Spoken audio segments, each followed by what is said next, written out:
The rain fell over the battlefield like it was trying to clean away what had just happened. Smoke drifted from twisted metal wrecks that used to be part of the Dravak army. Limbs, gear, and weapons lay scattered like broken toys. And standing in the middle of it all, one human soldier wiped the blood from his visor and kept walking forward. His name was Sergeant Alex Brandt, and he was the last one left from Echo Squad.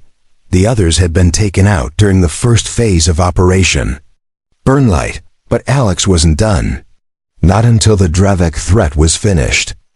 Not until the message was clear to every alien mercenary watching from orbit. High above the planet, the mercenary fleets waited. Valkyrie, Ralvan, even the cold-blooded Scarians, all paid to fight, all paid to crush the humans below. But after what they just saw through the live combat feeds, none of them moved, none of them volunteered. None wanted to go down there. Alex had done something no one expected. He had used the terrain, the enemy's own weapons, and even a Dravak command node to turn their forces against each other. The last 100 troops were wiped out by friendly fire. It wasn't just brutal. It was surgical, cold, unforgiving, and somehow still human. In one of the orbiting warships, 3 alien mercenary leaders stared at the footage. One of them, a blue-skinned female with glowing yellow eyes and armored claws, folded her arms and said nothing. The red one beside her gritted her teeth. The pale one turned her back and whispered, "We're not dying for this. No contract is worth that." Back on the ground, Alex stood alone. His comms were down. Supplies gone. He didn't even know if Earth Command was receiving his beacon. But that didn't matter now. He had one goal: destroy the uplink tower before the Dravak AI could reboot. And he was going to do it with whatever was left in his belt. He moved through the ruins quietly. Blaster fire had scorched everything. The ground was blackened. A broken walker lay like a dead beast in the mud. And in the middle of it, the tower still pulsed with faint red lights. Alex checked his ammo. Just 2 charges left. But he didn't slow down. Far away, a Scarian war captain watched the humans' movements. His many eyes blinked with confusion. "Why isn't he stopping?" the alien asked. The others had no answer. The footage played on, the humans still walking, still fighting, still alive. And suddenly, the mercenaries began to doubt everything they were told about humans. These weren't the weaklings the Council claimed. These weren't primitives. They were monsters in flesh, fighting like shadows, refusing to die even when the odds were broken beyond repair. They turned every mission into a warning, every breath into a message. And the message was simple: stay away from Earth's fire. The tower was near now. Alex planted one charge under the main support beam. The second he stuffed inside a ventilation panel. The timers were sensed. 60 seconds to get clear. As he limped away, his HUD blinked with a soft green light. A single signal from orbit. A mercenary cruiser broadcasting a ceasefire. Alex didn't trust it, but he smiled anyway. Maybe they finally understood. Maybe they had seen enough. Or maybe the next war would be fought with respect, not blood. Either way, he didn't stop walking as the tower exploded behind him in a wave of light and dust. Asterisk, the smoke hadn't cleared, but the message already had. Across the mercenary fleets above, silence hung like a funeral shroud. These were not rookie soldiers. They were the galaxy's hired killers, trained across dozens of war worlds. They had fought in acidic storms, asteroid sieges, and black hole mining rebellions. But what they saw on the screens chilled even there. Hardened spines. It wasn't just the loss of the Dravak army. That would have been forgivable. Armies fall, units break. Even elite troops sometimes get overrun. No, what scared them was the way the human moved, calm cold, like he'd already calculated everyone's death before the fight began. He didn't panic, he didn't even hesitate. He simply adapted, improvised, and exterminated. Captain Thala. leader of the Ralthan detachment, turned away from the display and closed her 4 eyes. Her breath trembled. She was older than most and had seen 2 decades of blood, but never had she seen a single soldier bring down an entire battalion with traps, rage, and silence. The contract said Earth would be easy, she muttered as her claws tapped against the control panel. It didn't say anything about devils. In the war room of the Vokari flagship, Warlord Kez watched the same footage with his fists clenched. Around him, his warriors fidgeted uncomfortably. The blue-furred mercenary beside him, Commander of X, whispered something in their native tongue. Kez didn't respond. He only stared at the moment. The human kicked open a wrecked Dravak tank and tossed a grenade inside without breaking stride. "I won't send my kin into that," Vex said aloud. "Not after seeing this. That isn't a soldier. That's a warning." Meanwhile, Alex had made it to an abandoned Dravak outpost nestled between 2 cliffs. The structure had taken a hit from orbital fire, but some of the walls still stood. He stepped inside cautiously, rifle raised, eyes scanning every broken corridor. He knew the mercs were watching him from orbit. He knew his every move now echoed. In the minds of aliens who were supposed to be fearless, he found a small medkit, still glowing with a weak charge. His hands shook slightly as he applied the foam to his wounds. Burn marks sizzled as the chemicals reacted with his skin, sealing torn tissue and stopping the bleeding. It wasn't perfect, but it would keep him on his feet. There was a console, still online in the corner. Alex approached it and typed in a few commands. To his surprise, it connected to a mercenary node left behind. He opened the channel and spoke 2 words into the void. "Still standing." That was all he said. Then he shut it down and walked back into the storm. Back in orbit, the Scarian leader clicked his jaws nervously. He turned to his advisors, who now looked less like commanders and more like frightened children. This was supposed to be a cleanup operation, he said. 1 planet, 1 victory. 1 easy payday. Instead, we've inherited a nightmare. One of the advisors dared to speak. Should we still deploy? The answer came before the question ended. A red-skinned female warrior, named Desira from the elite hunter caste, stepped forward. "No," she said sharply. "We do not face humans in their fire. Not after watching one of them destroy an army alone.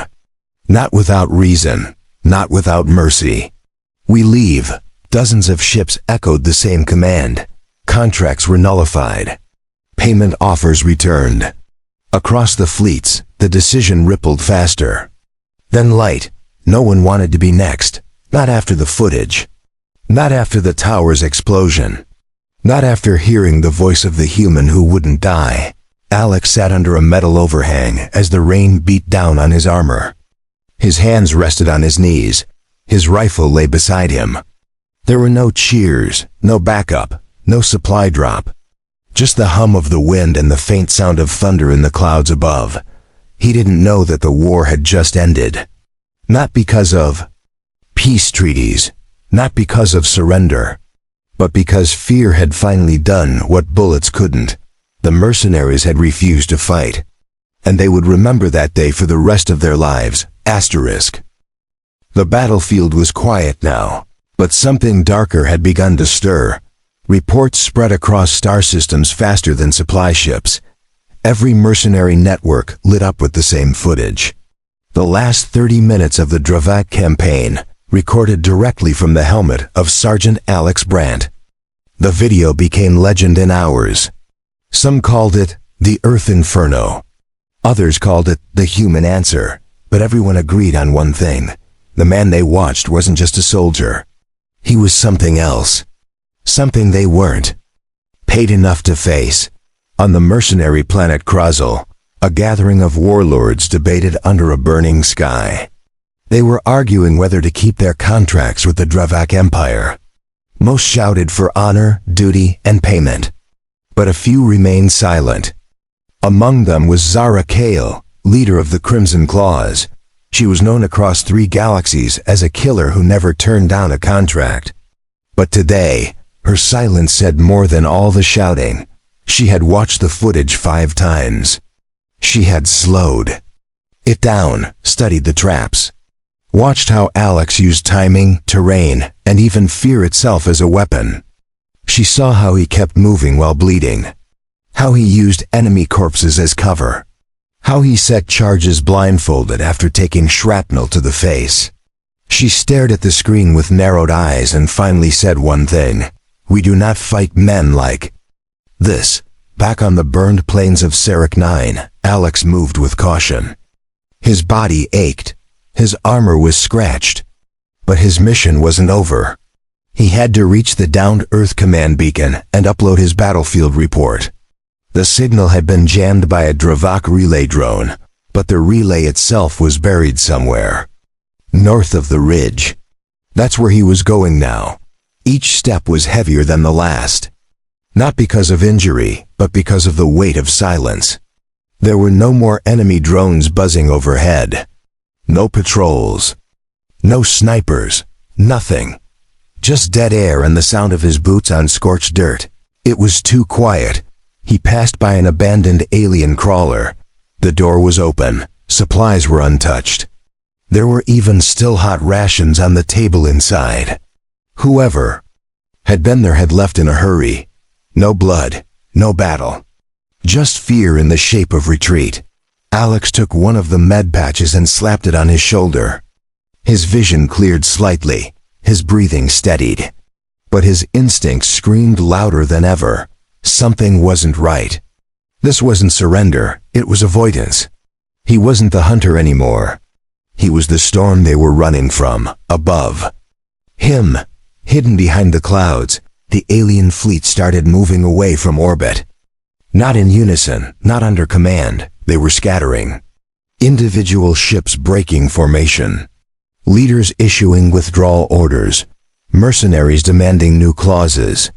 Some even deleted their contract records entirely. They wanted no trace linking them to Earth's war. On a hidden con channel, Captain Thaler received one final call from Dravak Command. "Hold the line," the voice ordered. "This is not over." But she didn't respond. She stared at her crew, many of them shaking. She looked down at the scar across her chest, earned from a past battle with Earth forces. She had survived. Then, barely. But now, watching one man level a battlefield, she knew the truth. It was over. Alex found the relay tower half buried in mud. He wiped the screen with his sleeve and connected a power cell. Static filled the interface, but then the Earth command symbol blinked to life.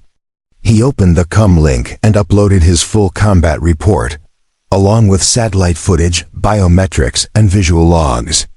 It was all there. Every kill, every tactic, every choice. He didn't say much. Just one closing line: Dravak army neutralized. Awaiting new orders. Then he slumped beside the relay and closed his eyes for a few seconds. The sky rumbled above, but no drops came. Just the thick clouds moving away, like even the storm itself was backing off. In the city of Vakar Prime, located on the mercenary moon of Nyx, the footage played on the largest screen in the central command hall.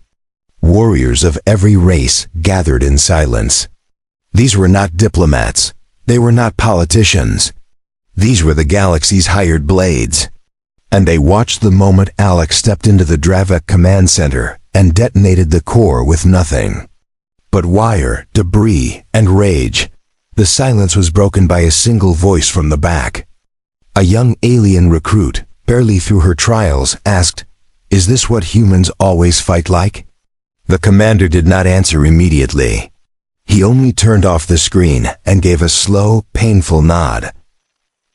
Asterisk aboard the neutral station orbiting Delvar 6. Hundreds of mercenaries gathered under one cause they never expected: refusal. The gathering hall was built for war briefings and contract auctions, not fear. But fear now filled the air, thicker than smoke. Mercenary captains, bounty hunters, and elite raiders, every one of them had seen the footage. No one doubted it. No one dismissed it.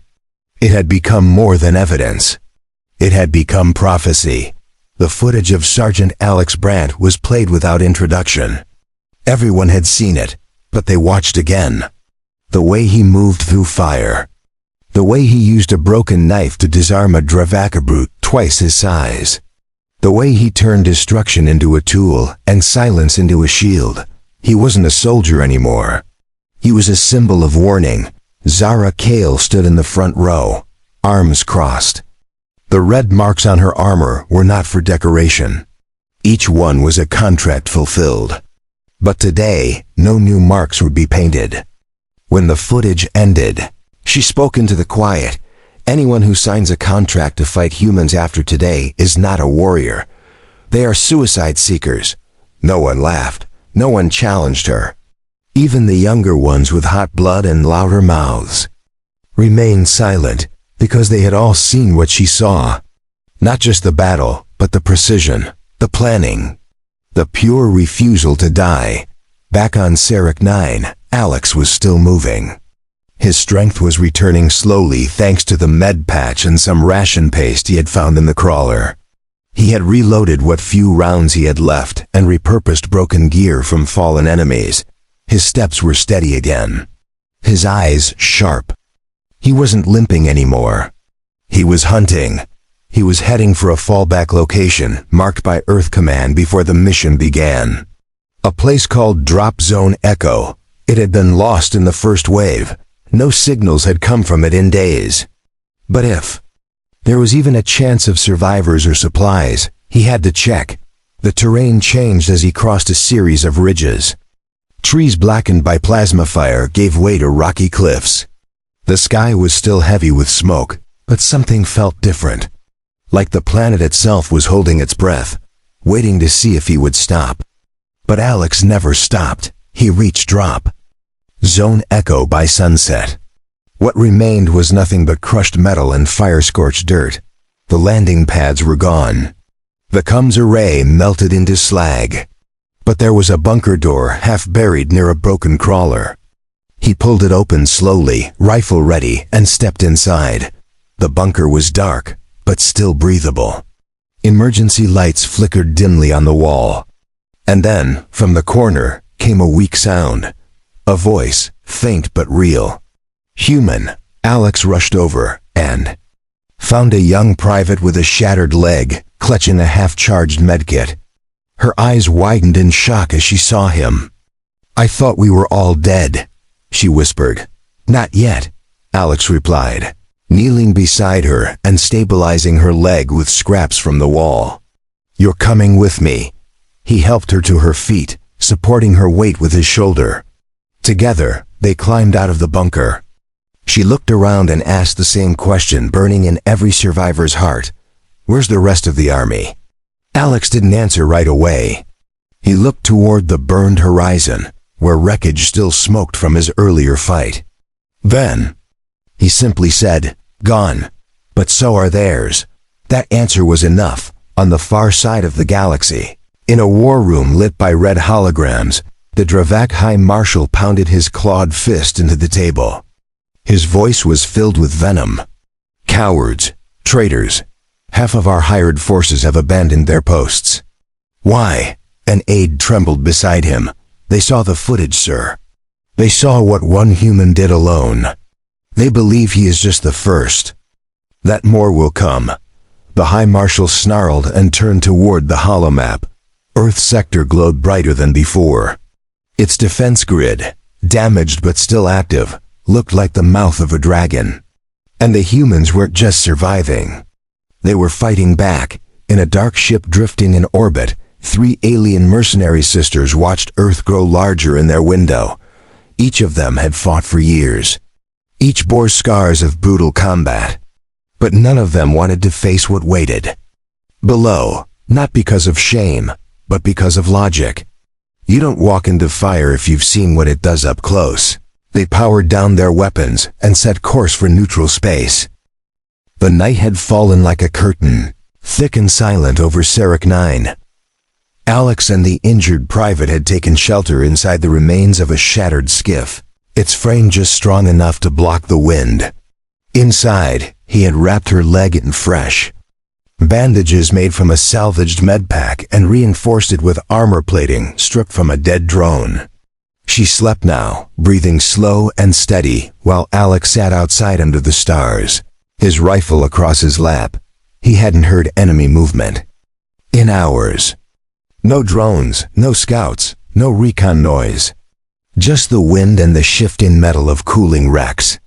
For a soldier, this was more terrifying than combat. The battlefield didn't sleep unless it had nothing left to fight. From orbit, the silence had. Meaning, on board the mercenary command frigate Talon's Crest, dozens of alien leaders sat around a burning red display. The mercenary commander, a towering Scarian with silver horns and cracked battle armor, raised his clawed hand slowly. He was old. He had crushed armies. But his voice trembled as he spoke. Pull back all remaining ground forces. Immediately. No further contracts. No more blood for this war. If the humans want the battlefield, let them have it. No one challenged him. Not this time. Too many had watched the footage. Too many had felt the fear. The decision was made not with pride, but with survival in mind. And across 100 vessels, mercenaries who had once called themselves fearless began the quiet work of leaving. Alex didn't know it yet, but the war had changed again. It was no longer about victories. It had become a test of resolve. A contest of willpower. And one human, nearly broken and bleeding, had shaken the loyalty of armies with nothing but action. At dawn, he and the private her name was Diaz set out for a nearby extraction beacon. Earth Command had confirmed it was intact. It wasn't much, just a signal tower that might attract a retrieval team if anyone was still listening. But it was hope. And hope meant movement. Diaz leaned on him heavily, but she didn't complain. She watched the ruins around her with wide eyes. How did you survive all this? She finally asked. Alex didn't answer for a moment. Then he simply said, because I didn't have a choice. The walk was long and rough. The terrain was torn by craters and collapsed bunkers. But the signal beacon pulsed softly in the distance, like a lighthouse in the dark. Alex checked his gear often, scanning for movement. But nothing came, no hostiles, no shots. Only smoke and silence. The two reached the beacon before noon. Alex activated the emergency ping, then helped Diaz sit against the base of the tower. He poured her the last of their water and handed her a protein strip from his pack. She smiled weakly and whispered, "Did we win?" He looked at her, then at the empty sky above. "I don't think we lost." Elsewhere, the Dravik High Marshal was losing his voice. His anger filled the chamber as he screamed at a wall of silent mercenary leaders. Each one stared back at him through hollow feeds, arms crossed, faces cold. The contracts had been broken. The armies had left. The empires. Pay meant nothing if survival wasn't guaranteed. Why? He roared. Why do you cowards abandon a war you were paid to win? Zara Kale spoke for them all. Her voice was calm and sharp. Because your enemy fights like they've already buried us. Because your enemy doesn't surrender. And because we value our lives more than your credits.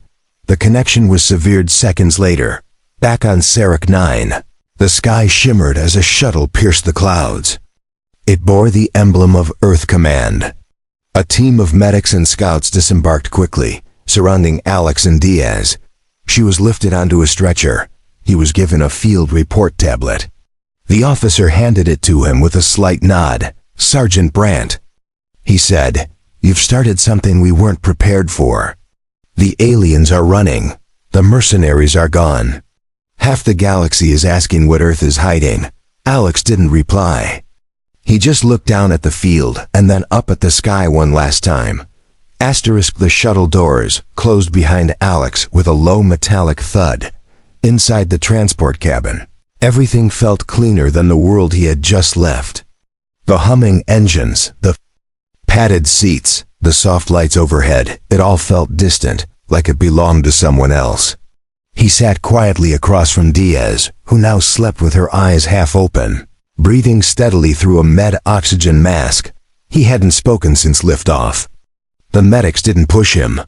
They had seen that kind of silence before. It wasn't anger. It wasn't grief. It was the quiet of someone who had crossed a line no one was meant to cross, and somehow returned breathing. Above the clouds, Earth Command frigates hovered like watchful giants. Their hulls reflected the sunlight, casting long shadows across the ash-covered planet. Drop ships came and went, gathering what remained. But there wasn't much left to collect. The war here was already over, not through conquest, but withdrawal. In the command deck of the flagship, ESV Valor's Edge, General Malik stood before a massive display showing troop movements across 7 sectors. One blinking light stood out. From the rest, a blue marker tagged Echo 1, active. Survivor extracted. He tapped the signal and said, "Get me that soldier now." Minutes later, Alex was brought into the debrief chamber. He was still in battle-worn armor, chest plates scratched, arm wrapped in bandage tape. He stood without salute. No ceremony. Just presence.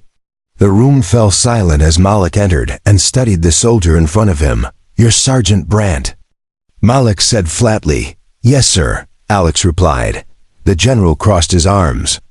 "You turned a hopeless mission into a message. Mercenaries are running. Entire fleets have rerouted away from Earth-controlled space. You didn't just win a battle. You changed the game." Alex didn't nod. He didn't smile.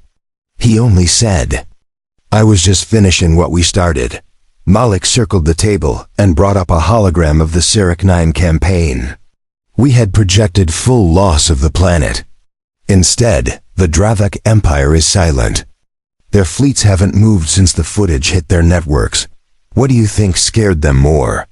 Your tactics or your survival?" Alex answered without blinking. "They saw we don't quit. They saw what one soldier could do. Now they're wondering how many more we've got. In another part of the galaxy." The same question was being asked in a very different voice. The mercenary world of Theros buzzed with unrest. Recruiters were being yelled at in the streets. Young fighters burned old contracts. Bars once filled with war stories were now filled with doubts. Alien mercenary veterans shook their heads when asked about Earth deployments. Some refused to even say the word human. Zara Kale had returned home and locked herself in her personal war chamber. She stared at the image of Sergeant Brandt displayed across her wall. His helmet was off in the shot. His eyes were tired, bloody, focused. It was not the look of a killer, but something worse, the look of a survivor who never expected to be saved. She turned to her second in command, a silent blue-scaled male who waited for orders. She spoke slowly, her voice without pride. "We are not ready to fight that kind of enemy. We never were." Back on Valor's Edge, Alex stood at the edge of the deck, staring out at the stars through reinforced glass. A voice called behind him. It was Diaz, now walking with a light brace. She stepped beside him and followed his gaze. "I heard the council is in panic mode," she said. "Trying to figure out if we've made a mistake waking the galaxy up to what humans really are." Alex didn't move. "We didn't wake them. We warned them." Down on Earth, news of the Cyric 9 footage spread slowly through filtered channels. Most civilians would never see it. The parts that were publicized focused on strategy and victory. But the truth, the raw, blood-soaked truth, remained in the hands of those who needed it most.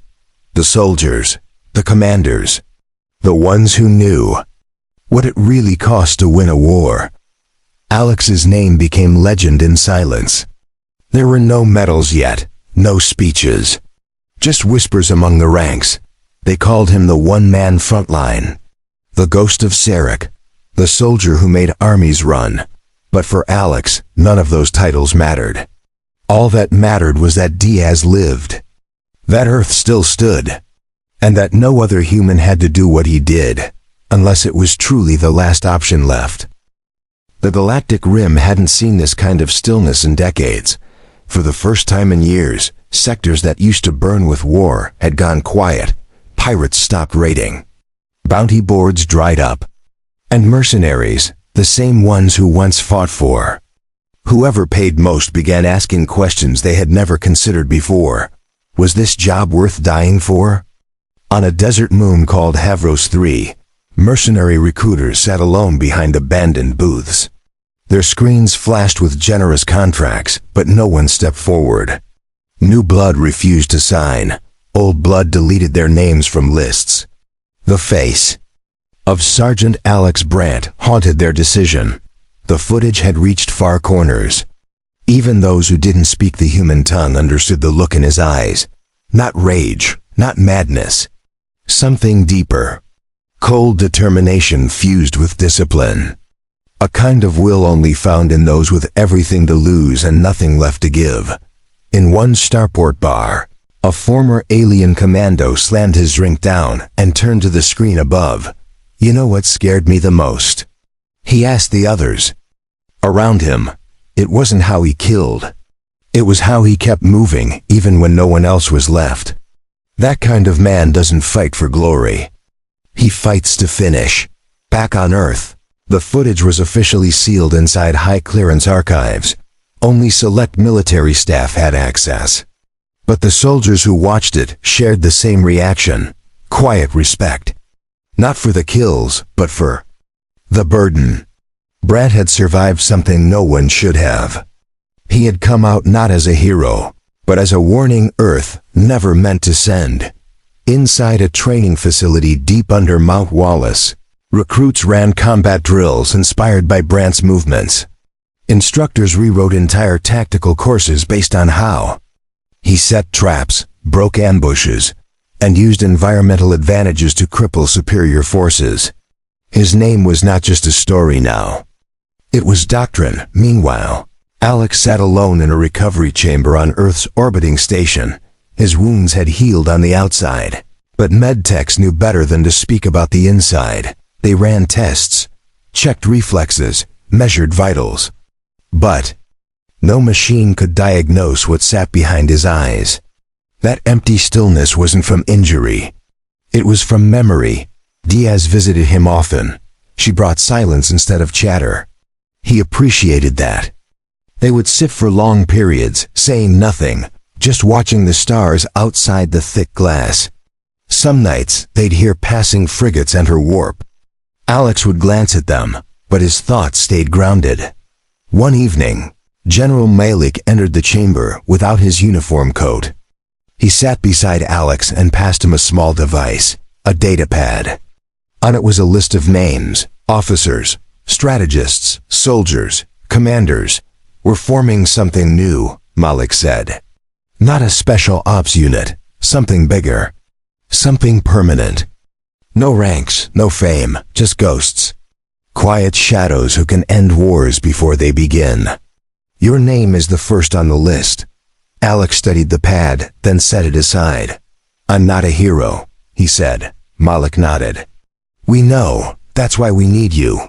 Across the galaxy, the Council of Systems held an emergency vote. War contracts involving Earth were paused.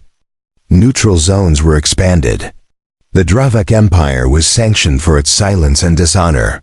And new policies were discussed, ones built around containment. Earth wasn't feared because of its power. Earth was feared because it didn't need an army to break one. Zara Kale received an anonymous message on her personal comm. A still image of Alex stepping through fire. Rifle low, face covered in soot. No words, no threat, just the image. She stared at it for a long time before closing her screen and locking her weapons vault for good.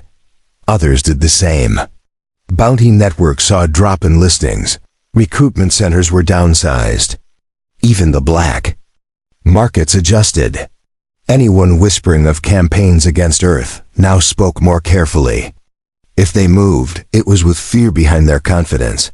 And through it all, Alex remained quiet, not by order, not by command, but because he knew his actions had changed something deep and permanent.